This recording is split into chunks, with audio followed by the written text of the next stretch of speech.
I'm Noel, and I work for Rittenhouse. Today I'm going to show you the Rittenhouse reel control box and the parts that it consists of and how to take it apart and replace parts if necessary.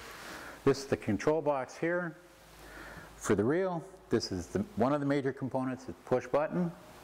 The other is a solenoid, and the other is the circuit breaker, which are all contained inside the box that you will have to take apart to replace any or all three of these items. Okay, prior to working on the box, make sure the power is disconnected. At the bottom of the box in the wiring harness, you will find a quick plug like this. Simply pull it apart. That way you ensure that there's no power to the box before you start taking it apart. Now there may be parts that you need to take off.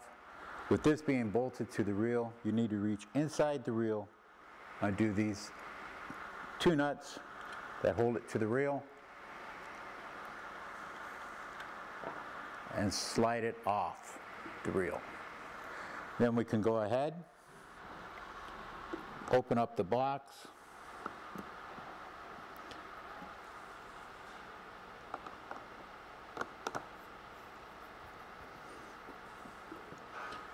to expose the insides, which is the bottom end of the push button and your solenoid here and your breaker way at the back at the bottom of the box. Forgot to show you. Nut on the back holds the wires tight. Loosen it off so that if you need to pull anything through, you can shove the wires through and get your parts out easier. Now, one of the parts that fail most often is the circuit breaker that's in the back. You need to get at that. You will need to take the rest of this apart. But beware of the wires where they're placed, and make sure you put them back in the correct order of where you take them off. Otherwise, it's not going to work for you again. So what we'll do is we'll take our solenoid out of the way. I've already loosened the nuts off to make it a little quicker and a little easier for myself.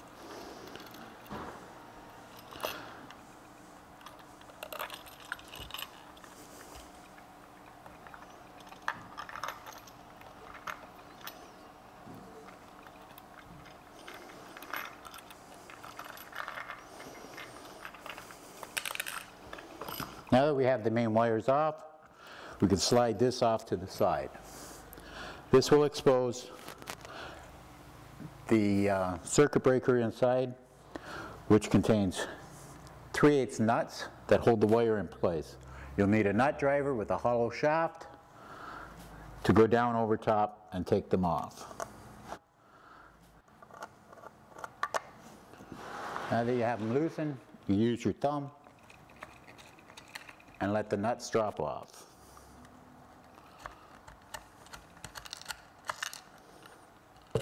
Shake the box, don't lose the nuts. Pull the wires off and out of the way. One will fall completely out.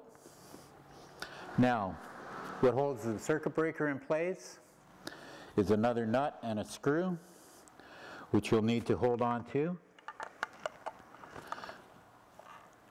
and undo the screw at the back.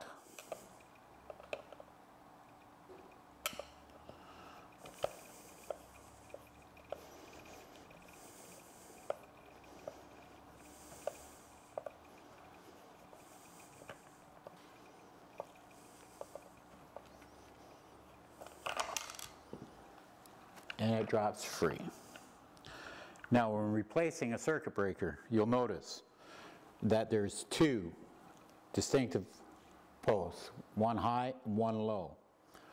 The high one is the auxiliary side. This goes to the red wire which runs to the reel. This one is the power wire that comes in from your solenoid. So make sure that you get those wires correct when you replace this. And like I said, this is the part that fails 90% of the time. Okay, one thing I want to show you is that the breaker that we took out is missing a tab on one side. The new one will have tabs both sides. You will have to cut the one side off so it will fit back in the box the same as this one. To do it properly, line up the pins that are on your circuit breakers. Make sure they match. If they're the two short sides or the two long sides. And cut off the appropriate tab. Okay, one thing we're going to try to show you is when you put this back in, you do need the space in the box, so everything should be apart. It's a very tight fit. You have to slide your hand in to make sure that your circuit breaker gets on the little screw in the back side. Then you have to take and hold the nut in place and then grab the screwdriver and tighten it up. It takes a couple of times to get it to get lined up right because it is so small and it is such a tight spot.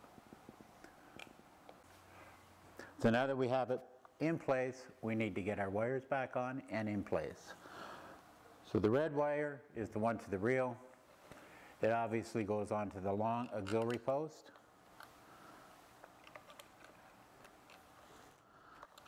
And then you put the nut on.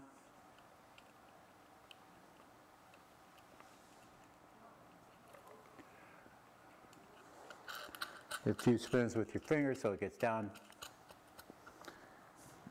And then you tighten up with your nut driver. Now this wire that fell off, you put that back onto the power side. Like so. Put the nut on this one, but leave this one loose because, as you see, the nut doesn't like to go on first time all the time.